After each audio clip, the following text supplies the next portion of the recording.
नमस्कार बाबू जी। नमस्कार जी। स्कूल कभी गए नहीं कौन गए लड़का आपका एसडीएम बन गया। हाँ जी। ये कैसे संभव हो पाया? ये तो इनने मेहनत करी जी, अपन तो देखो मेरा को नहीं गया, अपन तो पढ़ा जमा है। फिर मैंने पहला फ़ोन मेरे पापा को किया, तो मैंने पूछा कि पापा क्या कर रहे हो? तो पापा ने कहा कि भाई कल सुबह पानी लगाना है खेत में और उसी की तैयारी चल रही है। तो उस वक्त मैंने पापा को बताया कि पापा मेरा हो गया है और एसडीएम में हो जाएगा, एचसीएस में। जहाँ तक श्रेय की बात है तो सबसे पहला श्रेय तो जी मैं ओबियसली अपने माता पिता को देना चाहूँगा, जो मेरे माता पिता दोनों ही किसान हैं। पापा को नहीं पता था एचसीएस और यूपीएससी के बारे में, क्योंकि पापा बिल्कुल इलिटरेट हैं, कभी भी स्कूल नहीं गए और ना ही मेरी मम्मी कभी स्कूल गई। आपको कम पढ़ना चाहिए इस तैयारी में, बट उस चीज़ों को बार बार पढ़ना चाहिए। आप कम से कम किताब आप 10 की बजाय 4 ही पढ़ें, और उन 4 किताबों को इतने अच्छे से पढ़ें कि आप उसको याद रख पाएँ, आप उसको लिख पाएँ, और अगर इंटरव्यू में उन किताबों से कुछ पूछा जाए तो आप बता पाएँ। समाज के नीचे का तबका है, उसको ऊपर उठाना है। जिन लोगों को शिक्षा नहीं मिल रही, जिन लोगों को स्वास्थ्य नहीं मिल रहा, उन लोगों तक वो पहुंचाना है। परिवार में चाहे कोई आईएएस ना हो, सब खेती खड़ा आदमी हो तो भी आप कर सकते हैं। जैसे मैं मेरे पापा का उदाहरण दूँ तो जैसे मेरे पापा एक छोटे किसान हैं कि मेरे गांव में स्कूल है, सुखराम मेमोरियल पब्लिक स्कूल, जहां मैं शुरुआत में पढ़ा। तो हमारे स्कूल में एनुअल डे पे जो चीफ गेस्ट होते थे, मुख्य अतिथि, वो यूजुअली आईएएस या आईपीएस ऑफिसर्स होते थे। नमस्कार साथियों, मैं मनदीप टांडी आप सभी के साथ एक बार फिर से लाइव जुड़ चुका हूं। जैसा कि आप देख पा रहे हो, मंडी आदमपुर गांव कालीरावण का एक बच्चा एचसीएस में सिलेक्शन हुआ है। एचसीएस में सिलेक्शन होने पर मंडी आदमपुर के व्यापारी भाई, दुकानदार भाई बधाई दे रहे हैं। व्यापार मंडल के प्रधान नवीन जी बेनीवाल भी मौके पर पहुंचे हुए हैं और बधाई दे रहे हैं। सभी मिलजुल कर राम प्रसाद जी गढ़वाल भी इनकी दुकान पर पहुंचे। गढ़वाल साहब, क्या कहना चाहोगे? देखो, हमारे गांव कालीरावण और पूरे क्षेत्र के लिए खुशी की बात है कि हमारे बिल्कुल सामान्य परिवार का, किसान परिवार का एक होनहार छात्र एचसीएस क्लियर हुआ है, और ना केवल क्लियर हुआ है, अच्छी रैंक के साथ क्लियर हुआ है। तो आज तो सारी बात सुरेश जो एचसीएस क्लियर हुए हैं वो ही करेंगे। आपसे सुरेश से बात करो। नमस्कार भाई साहब। जी नमस्कार। कैसा लग रहा है? आपने एचसीएस क्लियर कर लिया, काफ़ी मेहनत रही होगी आपकी। जी सर। किस प्रकार का माहौल है घर में, किस प्रकार की खुशी है, थोड़ा बताएं। जी बहुत अच्छा लग रहा है कि इतनी लंबी मेहनत के बाद और कई सारी असफलताओं के बाद भी, और मैं लगातार बना रहा, और आज जब सफलता मिली है तो बहुत अच्छा लग रहा है। और पूरा परिवार जिन्होंने मेरे साथ बराबर का संघर्ष किया है, जो बराबर मेरे साथ जुटे रहे, वो लोग भी आज बहुत ज़्यादा खुश हैं। सारे गाँव के और समाज के लोग भी खुश हैं। तो सर्वप्रथम आपका जो शिक्षा का करियर है जी, वो कौन से स्कूल से हुआ? ये सारा श्रेय किसको जाता है? जी, जो इतनी बड़ी आपने उपलब्धि हासिल की है, जी। ये सारा श्रेय कौन सा स्कूल, आप दर बेदर कहाँ आगे से आगे दर बेदर पीढ़ी चलते रहे, जी, जी। ये सारा श्रेय किसको जा रहा है और कौन सा स्कूल है आपका? जी सर। जहाँ तक श्रेय की बात है तो सबसे पहला श्रेय तो जी मैं ओबियसली अपने माता पिता को देना चाहूँगा, जो मेरे माता पिता दोनों ही किसान हैं। तो उन्होंने हमेशा मेरा समर्थन किया है। इतनी गरीबी होने के बाद भी घर में वो लगातार मुझे मतलब सपोर्ट करते रहे। और जहाँ तक बात है स्कूल की, तो मेरे गांव में सुखरा मेमोरियल पब्लिक स्कूल है, जहाँ से मैं पढ़ा एलकेजी से लेके आखिरी तक। उस स्कूल में मुझे क्वालिटी एजुकेशन मिली, बहुत कम फ़ीस पे मिली। 200 रुपये फ़ीस होती थी पर महीना की, मुझे अभी भी याद है। और उन्होंने जो एजुकेशन दी मुझे, जो मेरी वहाँ पे बेस बना, उसी को आधार बनाकर मैं फिर आगे बढ़ा। एक बात पूछना चाहेंगे जी जी आपसे। सर। जी सर। जो आपने ये संघर्ष किया, जी। आज बच्चे देख रहे हैं, जी। किस प्रकार वो एचसीएस की तैयारी कर सकते हैं, उनका थोड़ा मार्गदर्शन कीजिए। बच्चे 10th कर लेते हैं, +2 कर लेते हैं, लेकिन उनको सही गाइडेंस नहीं मिल पाती। आज ऐसे लाखों स्टूडेंट मेरे चैनल पे जुड़े हुए हैं, आज उनके पेरेंट्स जुड़े हुए हैं, उनको थोड़ा बताएं किस प्रकार तैयारी करनी पड़ती है, सेल्फ स्टडी या कहीं कोचिंग सेंटर में कहाँ जाना पड़ता है, थोड़ा बताएं। जी, एचसीएस के पेपर में 3 स्टेजेस होती हैं। पहला स्टेज प्रीलिम्स का होता है, दूसरा स्टेज मेंस का होता है, और आखिरी स्टेज इंटरव्यू का होता है। जो प्रीलिम्स का स्टेज है उसमें ऑब्जेक्टिव टाइप पेपर होता है, और जो मेंस का स्टेज है उसमें और सब्जेक्टिव टाइप पेपर होता है। जहाँ तक बात है तैयारी कैसी की जाए, तो उस मामले में आपको सबसे पहले जो आपकी सामान्य किताबें हैं, जिसको एनसीईआरटी है, आप उसको बहुत अच्छे से करें। चीज़ों को रटें ना, चीज़ों को समझें, क्योंकि आखिरी दिन वही आपको टिका रहेगा जो आपको समझ में आया है। उसके बाद में जो भी आपने समझा है, जो भी आपने पढ़ा है, आप उसको बार बार लिखिए, और जो भी आपके टीचर्स हैं आप उनसे दिखाइए और लगातार इम्प्रूव करते रहिए। जहाँ तक बात है कोचिंग की, अगर आपके पास अपॉर्चुनिटी है कोचिंग की तो आप कर सकते हैं, पर मैं ये नहीं कहूँगा कि बिना कोचिंग के नहीं हो सकता। अगर आप खुद सी चीज़ों को पढ़ सकते हैं, समझ सकते हैं। जहाँ तक HCS की बात है, मैंने कोई इंटरव्यू स्टेज के अलावा कहीं पे कोई कोचिंग नहीं ली। मैंने प्रीलिम्स और मेंस अपने आप ही पढ़ा। जो हिंदी के पेपर हैं, इंग्लिश के पेपर हैं, वो भी मैंने खुद से ही पढ़े और क्लियर किया है। आपने सेल्फ स्टडी करके ये एग्जाम क्लियर जी जी। तो प्लस टू के बाद में बच्चे को क्या करना होता है, कौन सी साइड लेनी पड़ती है, ये बताइए जी। बच्चे प्लस टू अभी जैसे ऐसे काफ़ी स्टेज पे खड़े हैं बच्चे जिनके एग्जाम हो चुके हैं, वो आगे प्लस टू के बाद क्या करें कि SS की तैयारी हो सके, कब से शुरू होनी चाहिए तैयारी? जी, इस एग्ज़ाम के लिए मिनिमम क्वालिफ़िकेशन है वो ग्रेजुएशन की होनी चाहिए। चाहे आप BA कर लें, चाहे आप BSc कर लें, चाहे आप BTech कर लें। तो अब ग्रेजुएशन जब आप कर रहे हैं 12वीं के बाद, अगर आपको HCS की प्रिपरेशन करनी है तो ग्रेजुएशन का टाइम सबसे सही टाइम होता है आपकी तैयारी करने के लिए, क्योंकि HCS का सिलेबस इतना ज़्यादा है। जैसे ही आप ग्रेजुएशन करने लगते हैं, आपको उसके साथ साथ इसकी तैयारी करने लग जाना चाहिए। और तैयारी, जैसे कि आपने पूछा कि मतलब कितने जो स्टेजेस जैसे मैंने बताए, उसके हिसाब से आप सिलेबस बाय सिलेबस आप चलते जाइए, अपने छोटे छोटे नोट्स बनाइए।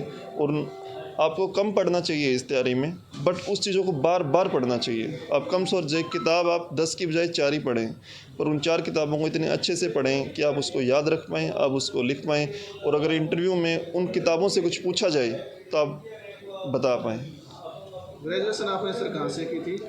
ग्रेजुएशन मेरे जैसे 12वीं में 97% नंबर थे, तो दिल्ली यूनिवर्सिटी के बहुत अच्छे कॉलेज, हिंदू कॉलेज में मेरा एडमिशन हो गया था, तो फिर मैंने वहीं से अपनी ग्रेजुएशन की। कुछ माँ बाप की धारणाएं होती है कि ग्रामीण, हम गांव से हैं, हम इतने सक्षम नहीं हैं, तो हमारा बच्चा आगे नहीं जा सकता, हम हिंदी बेल्ट से आते हैं, तो उनको आप क्या मोटिवेट कैसे करोगे कि वो बच्चे भी तैयारियाँ करें और आगे जाएँ? सबसे पहले तो ये जो धारणा है कि आपके घर में एक IPS होनी चाहिए, या फिर आपके घर में इतना पैसा होना चाहिए, एक पार्टिकुलर तरह का बैकग्राउंड होना चाहिए, एक पार्टिकुलर तरह की शिक्षा होनी चाहिए, ये सब मिथ्या है। ऐसा कुछ भी नहीं है।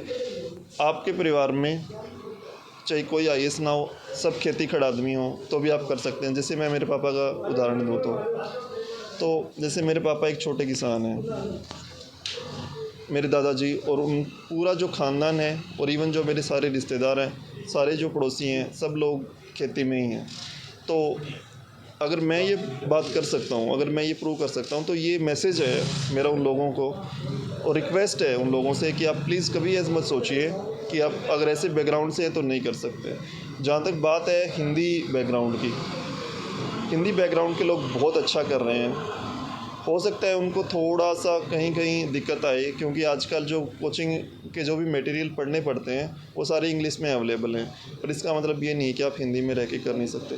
हिंदी के बच्चे बहुत अच्छे रैंक से बहुत अच्छे नंबर निकाल रहे हैं, और इनफैक्ट HCS के मेंस में तो एक पेपर होता ही हिंदी का है, और वहाँ पर आपको एक बहुत अच्छा एडवांटेज मिलेगा अगर आप हिंदी बैकग्राउंड से हैं तो सर ये आपके दिमाग में ऐसा कब आया कि मेरे को SCS है या मेरे को IAS ऐसी कोई तैयारियाँ करनी है? कैसा आपको फील हुआ? आपको टीचर ने बताया, आपको खुद ही रियलाइज़ हो गया कि मैं इस प्रकार की तैयारी करूँ तो मैं इसके अंदर आगे जा सकता हूँ? जी, जैसे कि मैंने बताया कि मेरे गांव में स्कूल है, सुखराम मेमोरियल पब्लिक स्कूल, जहां मैं शुरुआत में पढ़ा। तो हमारे स्कूल में एनुअल डे पे जो चीफ गेस्ट होते थे, मुख्य अतिथि, वो यूजुअली IAS या IPS ऑफिसर्स होते थे। तो जब IAS ऑफिसर्स आते थे तो मैं देखता था कि इन लोगों के पास परिवर्तन लाने की बहुत ज़्यादा पावर है, और उन लोगों का जो सोसाइटी में रुतबा है वो भी अच्छा है, और वो जो लोग बोलते हैं, जो लोग बातें करते हैं, उनका बहुत प्रभाव पड़ता है। तो उसी दिन से मैंने सोचा था, ये 9वीं क्लास की बात होगी, कि मैं IAS की ही तैयारी करूँगा। उसके बाद में मैंने अपने टीचर्स से पूछा कि सर IAS कैसे बनना चाहिए, तो मेरे टीचर्स ने मुझे बताया कि इसका UPSC का एग्ज़ाम होता है।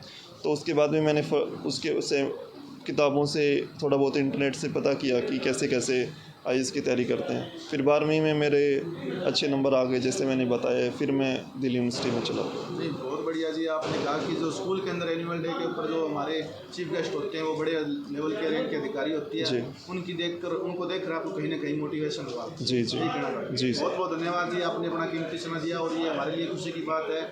सबसे पहले टेलीफोन आपने किसके पास किया था कि जब आपका रिजल्ट आया? जी, मैंने पहला फ़ोन मेरे पापा जी को ही किया था। में है क्या? जी सर। थोड़ा आगे आए ना सर, परिचय करवाए, परिचय क्यों छुपे हुए हो? ये आपके पिताजी हैं? जी सर।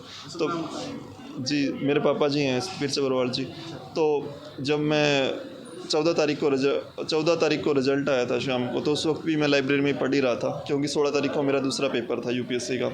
तो जब मैं 8 बजे बाहर आया तो मैंने मैसेज देखा मेरे कुछ दोस्तों का कि हो गया है। फिर मैंने पहला फ़ोन मेरे पापा को किया, तो मैंने पूछा कि पापा क्या कर रहे हो? तो पापा ने कहा कि भाई कल सुबह पानी लगाना है खेत में और उसी की तैयारी चल रही है। तो उस वक्त मैंने पापा को बताया कि पापा मेरा हो गया है और एसडीएम में हो जाएगा, एचसीएस में। तो उन्होंने कहा कि ये तो बहुत अच्छी बात है। और उन्होंने पता ही नहीं होगा भाई एचसीएस में एसडीएम की रैंक होगी। नहीं, पापा को नहीं पता था एचसीएस और यूपीएससी के बारे में, क्योंकि पापा बिल्कुल इलिटरेट हैं, कभी भी स्कूल नहीं गए और ना ही मेरी मम्मी कभी स्कूल गई। उन्होंने हमेशा खेती की है। और इस टाइम उन्होंने एक बात बोली जो मुझे हमेशा याद रहेगी। उन्होंने बोला कि मैं अपने 50 साल की ज़िंदगी में इतना कभी खुश नहीं हुआ जितना मैं आज हुआ हूँ। तो ये बात मेरे लिए मतलब सबसे खुशी की बात है कि उनका स्ट्रगल ख़त्म हो गया।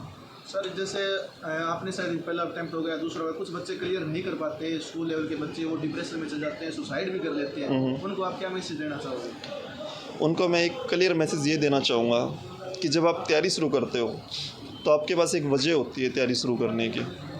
वो जो वजह है वो एक अच्छी वजह होनी चाहिए। जब आप तैयारी शुरू करते हैं तो वजह पैसा कमाना नहीं होनी चाहिए, पैसा समाज में रुतबा नहीं होना चाहिए।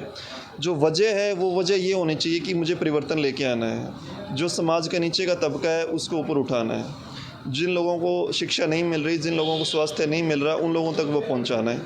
अगर आपकी वजह ये है दूसरों लोगों की सेवा करना, तो आप कभी भी निराश हो ही नहीं सकते, ना ही आपको डिप्रेशन आएगा। डिप्रेशन कब आता है? जब अपने सेल्फिश मोटिव से आप तैयारी करते हो कि मुझे नौकरी लगना है, मुझे पैसा चाहिए।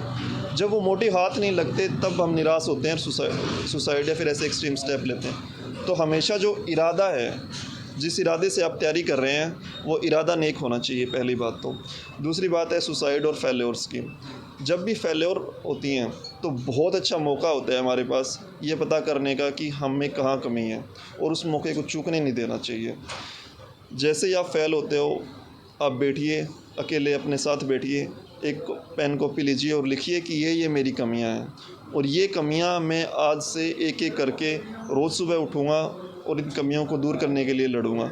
एक एक करके कमियां दूर कीजिए। कभी रिजल्ट के बारे में नहीं सोचना चाहिए, एक बड़ा टारगेट नहीं रखना चाहिए। एक छोटी सी कमी ढूंढो अपने अंदर, उसको ख़त्म करो। दूसरी कमी ढूंढो, उसको पूरी ख़त्म करो। ऐसे करके सारी कमियों को दूर करते जाइए, आपको सफलता मिल जाएगी। सफलता को एक बड़ा प्रोजेक्ट मत देखिए, छोटे छोटे स्टेप्स देखिए, तो उससे आपको मदद मिलेगी। Thank you sir. Thank you sir. आपके पिताजी से भी बात करते हैं। नमस्कार बाबू जी। नमस्कार जी। स्कूल कभी गए नहीं कौन गए लड़का आपका एसडीएम बन गया। हाँ जी, ये और- कैसे संभव हो पाया? ये तो इनने मेहनत करी जी, अपन तो देखो मेरा को नहीं, अपन तो पढ़ना जमा है। तो आपका कितना का योगदान है? आपने तैयारी करवाने के लिए पूरी मेहनत की, पैसे दिए, तो किस प्रकार आपने संघर्ष किया इनके पैसे तो देखो जी, वो अपना कर्तव्य, मतलब बच्चों को पढ़ाएंगे तो पैसा तो देना ही पड़ता है जी। कभी आपसे ले लिए, कभी इनसे ले लिए, कभी किसी से। हाँ जी, आपको भरोसा था कि एक दिन बच्चा जरूर कामयाब होगा? हाँ जी, हाँ जी, हाँ जरूर। बहुत बहुत धन्यवाद। हाँ जी, नवीन जी, हाँ जी। हमारे व्यापार मंडल के प्रधान मंडी आदमपुर से लड़का आज एसडीएम लगा है, खुशी तो होगी आदमपुर बहुत ज़्यादा में। खुशी का तो पूरे क्षेत्र के लिए खुशी की बात है ये, और एक किसान का बेटा, और जिसने किसानी से, इनके माँ बाप ने किसानी करके अपने बेटे को पढ़ाया लिखाया और इस ओहदे तक पहुंचाया, तो मैं तो सबसे ज़्यादा बधाई इनको देना चाहता हूं भी इनकी मेहनत से ये एचसीएस के पेपर में आगे बढ़े हैं। तो सबसे ज़्यादा खुशी की बात तो सारे गांव के, काली रावण गांव के लिए भी है और अपने लिए भी है, और सबसे ज़्यादा तो माँ बाप की खुशी होती है। तो मैं इनको सबसे ज़्यादा बधाई तो इनको देना चाहता हूँ। बहुत बहुत धन्यवाद।